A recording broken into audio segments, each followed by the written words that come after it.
off to the fair. The night before the county fair, everybody went to bed early.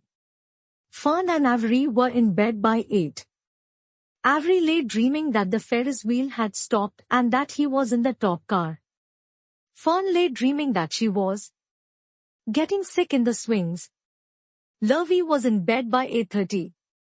He lay dreaming that he was throwing baseballs at a cloth cat and winning a genuine Navajo blanket. Mr. and Mrs. Zuckerman were in bed by 9. Mrs. Zuckerman lay dreaming about a deep freeze unit. Mr. Zuckerman lay dreaming about Wilbur. He dreamt that Wilbur had grown until he was 116 feet long and 92 feet high and that he had won all the prizes at the fair and was covered with blue ribbons and even had a blue ribbon tied to the end of his tail. Down in the barn cellar, the animals, too, went to sleep early, all except Charlotte. Tomorrow would be fair day. Every creature planned to get up early to see Wilbur off on his great adventure. When morning came, everybody got up at daylight. The day was hot. Up the road at the Arabelle's house, Fern took a pail of hot water to her room and took a sponge bath. Then she put on her prettiest dress because she knew she would see boys at the fair. Mrs. Arabelle scrubbed the back of Avery's neck, and wet his hair, and parted it, and brushed it down hard till it stuck to the top of his head all but about 6 hairs that stood straight up. Avery put on clean underwear, clean blue jeans, and a clean shirt. Mr. Arabelle dressed, ate breakfast, and then went out and polished his truck. He had offered to drive everybody to the fair, including Wilbur. Bright and early, Lovey put clean straw in Wilbur's crate and lifted it into the pigpen. The crate was green. In gold letters it said, Zuckerman's famous pig Charlotte had her web looking fine for the occasion. Wilbur ate his breakfast slowly. He tried to look radiant without getting food in his ears. In the kitchen, Mrs. Zuckerman suddenly made an announcement. Homer, she said to her husband, I am going to give that pig a buttermilk bath. A what? Said Mr. Zuckerman. A buttermilk bath. My grandmother used to bathe her pig with buttermilk when it got dirty, one just remembered. Wilbur's not dirty, said Mr. Zuckerman proudly. He's filthy behind the ears, said Mrs. Zuckerman. Every time Lovey slops him, the food runs down around the ears. Then it dries and forms a crust. He also has a smudge on one side where he lays in the manure. He lays in clean straw, corrected Mr. Zuckerman. Well, he's dirty, and he's going to have a bath. Mr. Zuckerman sat down weakly and ate a donut. His wife went to the woodshed. When she returned, she wore rubber boots and an old raincoat, and she carried a bucket of buttermilk and a small wooden paddle. Edith, you're crazy, mumbled Zuckerman. But she paid no attention to him. Together they walked to the pigpen. Mrs. Zuckerman wasted no time. She climbed in with Wilbur and went to work. Dipping her paddle in the buttermilk, she rubbed him all over. The geese gathered around to see the fun, and so did the sheep and lambs. Even Templeton poked his head out cautiously to watch Wilbur get a buttermilk bath. Charlotte got so interested, she lowered herself on a dragline so she could see better. Wilbur stood still and closed his eyes. He could feel the buttermilk trickling down his sides. He opened his mouth and some buttermilk ran in. It was delicious. He felt radiant and happy. When Mrs. Zuckerman got through and rubbed him dry, he was the cleanest, prettiest pig you ever saw. He was pure white, pink around the ears and snout, and smooth as silk. The Zuckermans went up to change into their best clothes. Lovey went to shave and put on his plaid shirt and his purple necktie. The animals were left to themselves in the barn. The 7 goslings paraded round and round their mother. Please, please, please take us to the fair, begged a gosling. Then all 6 even began teasing to go. Please, please, please, please, please, please. They made quite a racket. Children, snapped the goose. We're staying quietly at home. Only Wilbur is going to the fair. Just then Charlotte interrupted. I shall go, too, she said, softly. I have decided to go with Wilbur. He may need me. We can't tell what may happen at the fairgrounds. Somebody's got to go along who knows how to ride. And I think Templeton better come, too. I might need somebody to run errands and do general work. I'm staying right here, grumbled the rat. I haven't the slightest interest in fairs. That's because you've never been to one, remarked the old sheep. A fair is a rat's paradise. Everybody spills food at a fair. A rat can creep out late at night and have a feast. In the horse barn you will find oats that the trotters and pacers have spilled. In the trampled grass of the infield you will find old discarded lunch boxes containing the foul remains of peanut butter sandwiches, hard-boiled eggs, cracker crumbs, bits of donuts, and particles of cheese. In the hard-packed dirt of the midway, after the glaring lights are out and the people have gone home to bed, you will find a veritable treasure of popcorn fragments, frozen custard dribblings, candied apples abandoned by tired children, sugar fluff crystals, salted almonds, popsicles, partially gnawed ice cream cones, and the wooden sticks of lollipops. Everywhere is loot for a rat in tents, in booths, in hay lofts. Why? A fair has enough disgusting leftover food to satisfy a whole army of rats. Templeton's eyes were blazing. Is this true? He asked. Is this appetizing yarn of yours true? I like high living, and what you say tempts me. It is true, said the old sheep. Go to the fair, Templeton. You will find that the conditions at a fair will surpass your wildest dreams. Buckets with saw mash sticking to them, tin cans containing particles of tuna, fish, greasy paper bags stuffed with rotten. That's enough, cried Templeton. Don't tell me any more. I'm going. Good, said Charlotte, winking at the old sheep. Now then there is no time to be lost. Wilbur will soon be put into the crate. Templeton and I must get in the crate right now and hide ourselves. The rat didn't waste a minute. He scampered over to the crate, crawled between the slats, and pulled straw up over him so he was hidden from sight.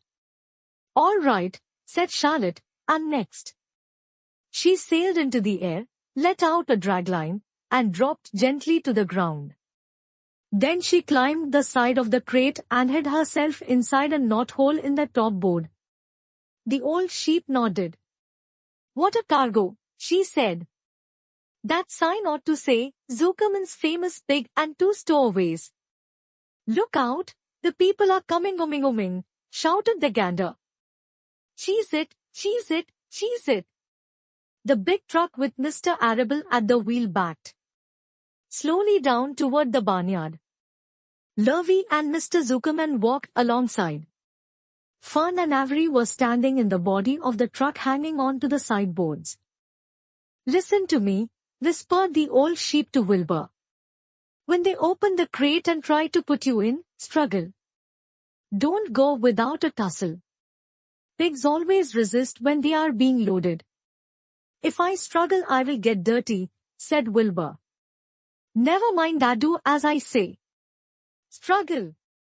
If you were to walk into the crate without resisting, Zuckerman might think you were bewitched. He'd be scared to go to the fair. Templeton poked his head up through the straw. Struggle if you must, said he, but kindly remember that I'm hiding down here in this crate and I don't want to be stepped on, or kicked in the face, or pummeled, or crushed in any way, or squashed, or buffeted about, or bruised, or lacerated, or scarred, or biffed. Just watch what you're doing, Mr. Radiant, when they get shoving you in.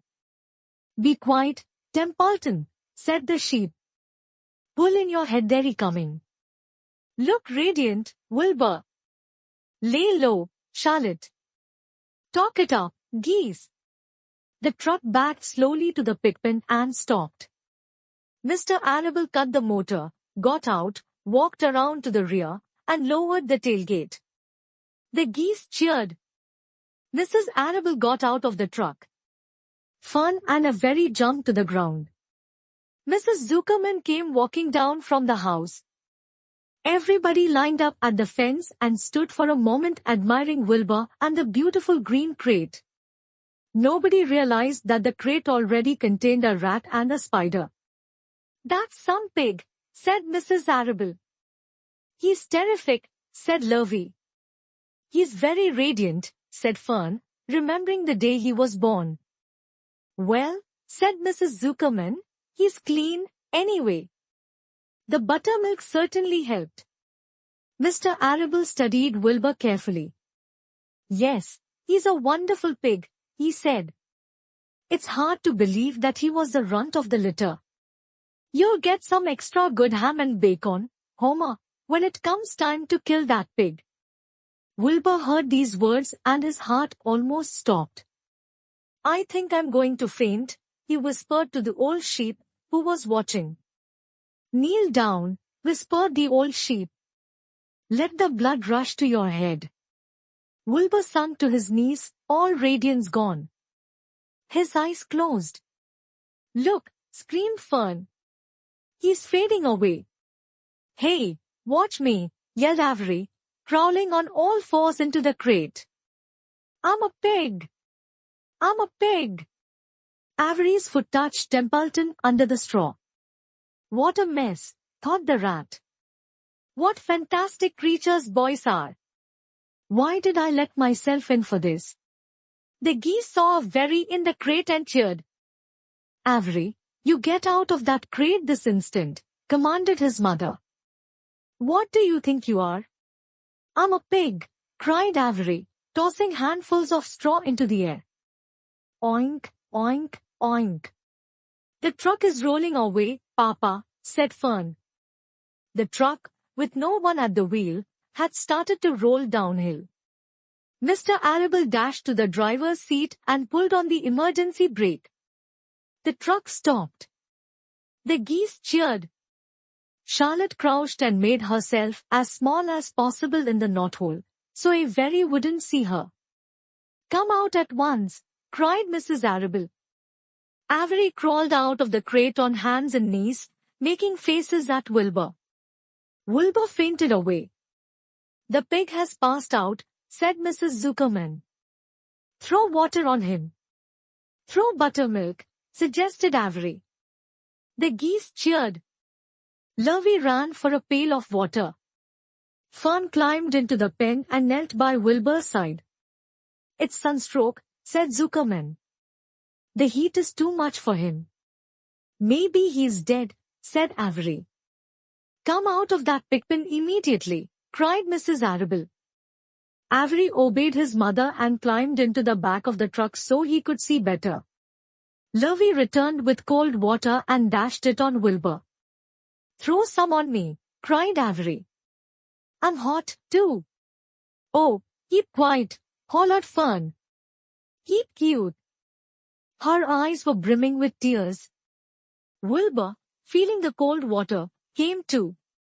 He rose slowly to his feet, while the geese cheered. "He's up," said Mr. Arable. "I guess there's nothing wrong with him." "I am hungry," said Avery. "I want a candied apple." "Wilbur's all right now," said Fern. "We can start." "I want to take a ride in the Ferris wheel." Mr. Zuckerman and Mr. Arable and Lovey grabbed the pig and pushed him headfirst toward the crate. Wilbur began to struggle. The harder the men pushed, the harder he held back. Avery jumped down and joined the men. Wilbur kicked and thrashed and grunted. "Nothing wrong with this pig," said Mr. Zuckerman cheerfully, pressing his knee against Wilbur's behind. "All together, now, boys. Shove!" With a final heave they jammed him into the crate. The geese cheered.